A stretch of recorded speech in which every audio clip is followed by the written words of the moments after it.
Hey, what's up guys, Adam here, bringing you guys a brand new series. This series is going to be called Budget Video Tips. This is going to be very useful for people who want to start making videos at the current budget they're actually at. Now the thing is, a lot of people want to start making videos, especially tech videos, try to look at what the higher end YouTubers have and try and mimic the gear that they already have. Now the issue with that is that, I like to take a quote from my old A-level teacher, they have all the gear but no idea. It basically means you can go out and buy all that gear, but if you don't know what you're going to be doing with it, it kind of defeats the whole purpose. So this series, or this video in particular, is going to be very helpful for those people who want to get all of the best ideas, tips and tricks for the current budget they're currently at, so they can go and start making great quality video. So as you can probably tell from the title below, the first item we're going to be taking a look at is lighting. Now lighting tends to always be shoved in the back corner when it comes to video production, especially in the lower end of video production.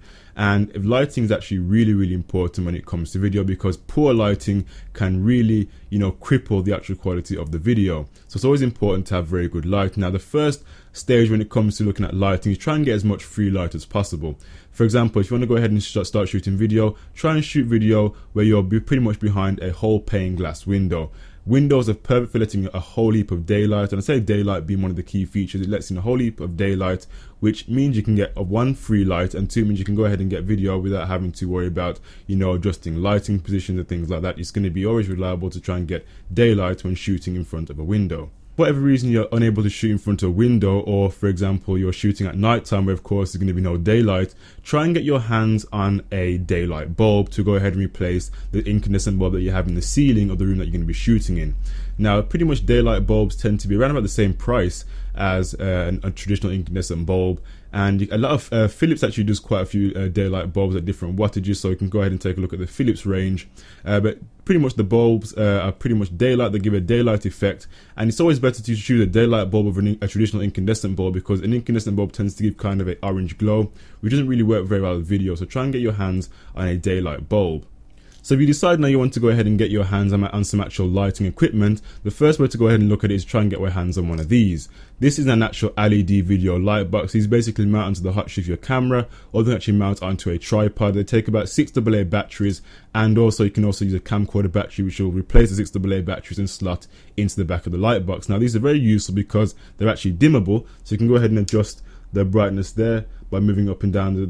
Pretty much I've seen these on eBay now for around about £15, so you can go ahead and get your hands on one of those if you want to try and get your hands on a more professional grade of lighting.